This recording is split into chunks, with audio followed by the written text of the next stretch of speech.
자, 한국형 스테이블 코인. 이걸 어떻게 규제해야 할까요? 아마 요즘 대한민국에서 가장 뜨거운 금융 논쟁 중 하나일 겁니다. 근데요, 만약에 지금 모두가 이 논쟁의 핵심을 완전히 잘못 짚고 있다면 어떨까요? 진짜 중요한 질문은 사실 따로 있는데 말이죠. 지금 언론이나 커뮤니티에서 나오는 얘기들 한번 보세요. 딱 보면 문제가 되게 간단해 보이죠? 스테이블 코인 발행하려면 최소 자본금이 5억이면 되냐, 아니면 250억은 있어야 하냐, 딱 이겁니다. 모든 논쟁이 이 두 숫자 사이에 그냥 꽉 갇혀버린 느낌이에요. 그런데 말입니다. 이 숫자 싸움에만 우리가 정신이 팔려 있으면 정작 훨씬 더 크고 어쩌면 한국 금융의 미래를 통째로 바꿀 수도 있는 그런 근본적인 질문을 놓치게 되는 겁니다. 지금부터 왜 그런지 한번 제대로 파헤쳐 보겠습니다. 자, 그래서 이 문제를 제대로 이해하기 위해서 오늘 총 5단계로 나눠서 한번 살펴볼게요. 먼저 이 숫자 논쟁이 왜 우리를 오해하게 만드는지, 그리고 이게 어떤 딜레마로 이어지는지 볼 거고요. 그 다음엔 혁신이냐 편입이냐 하는 아주 중요한 선택의 문제를 짚어볼까 합니다.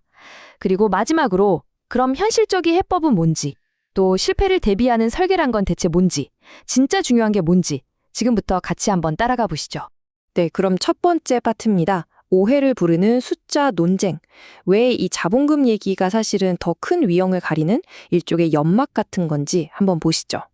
여기서부터는 관점을 확 바꿔야 합니다. 자, 규제의 진짜 목표가 뭘까요? 단순히 사고를 막는 것이 아니에요. 여기 화면을 보시면 진짜 중요한 건 두 가지입니다.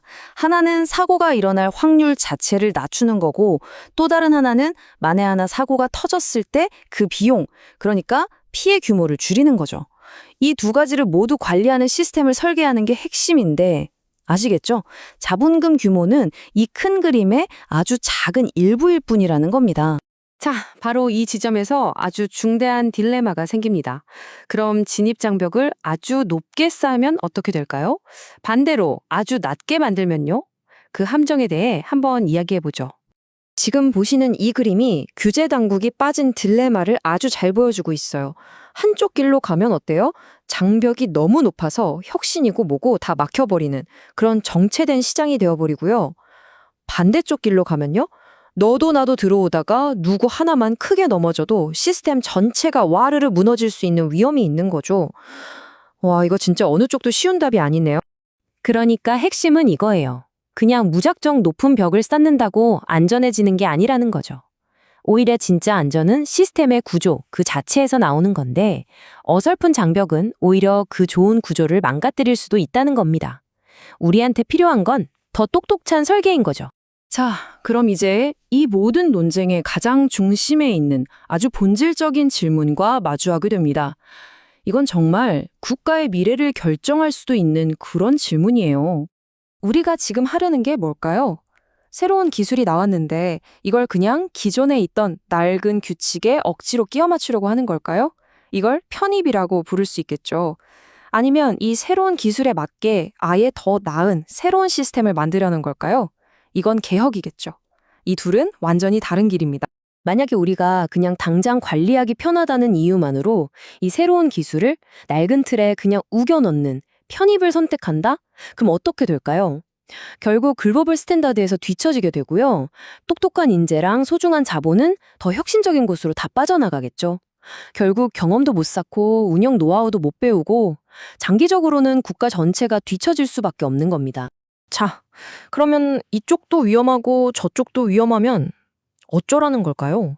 제3의 길은 없는 걸까요? 아니요, 있습니다. 훨씬 더 섬세하고 현실적인 방법이 있어요. 해답은 한 방에 올인하는 게 아니라 성장시키는 데 있습니다. 한 번에 된다, 안 된다를 결정하는 게 아니고요.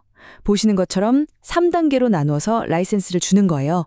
처음엔 아주 작은 규모로 파일럿 라이센스부터 시작하는 거죠. 여기서 성과가 검증되면 그 다음에 조건부 라이센스로 조금씩 확장하고요. 그리고 충분한 운영 경험과 위기 대응 능력이 증명된 후에야 비로소 정식 라이센스를 주는 겁니다. 어때요? 위험은 꽉 잡으면서 혁신은 키울 수 있는 아주 똑똑한 방법이죠. 그리고 이 모델의 가장 핵심적인 철학이 뭐냐면요. 바로 실패를 위한 설계입니다. 이게 무슨 말이냐면 완벽한 시스템은 없다. 사고는 언젠가 터진다. 이걸 그냥 인정하고 시작하는 거예요. 중요한 건 사고를 막는 게 아니라 문제가 터졌을 때 시스템이 어떻게 충격을 흡수하고 빠르게 회복할 것인가, 즉 회복 탄력성에 집중하는 거죠. 그걸 위한 3가지 원칙이 있습니다. 첫 번째 원칙, 자산을 분리하라입니다. 아주 간단해요. 여러분이 맡긴 돈이랑 회사가 쓰는 돈을 완전히 다른 금고에 넣고 절대 섞지 말라는 겁니다. 법적으로도 실제 운영적으로도요. 그래야 만에 하나 회사가 망해도 여러분 돈은 안전하게 지킬 수 있겠죠. 두 번째는요, 위기 상황을 미리 대본으로 다 짜두는 겁니다. 그냥 우리 잘 대처하겠습니다. 이런 애매한 말이 아니고요. 예를 들어 갑자기 사람들이 돈을 다 빼가는 뱅크런 사태가 터졌다. 혹은 회사가 파산하는 최악의 상황이 왔다. 이럴 때 1단계는 뭐, 2단계는 뭐, 3단계는 뭐 이렇게 구체적인 절차가 자동으로 착착 실행되도록 미리 프로토콜을 만들어 두는 거죠. 그리고 마지막 3번째 원칙입니다. 감시자를 자동화하라. 이게 무슨 말이냐면 감독기관이 일일이 서류 보고받고 조사하는 게 아니라 실시간으로 데이터를 자동으로 보고받아서 시스템이 위험 신호를 바로바로 잡아내게 하자는 겁니다. 이렇게 해야 사람이 하는 것보다 훨씬 빠르고 정확하고요.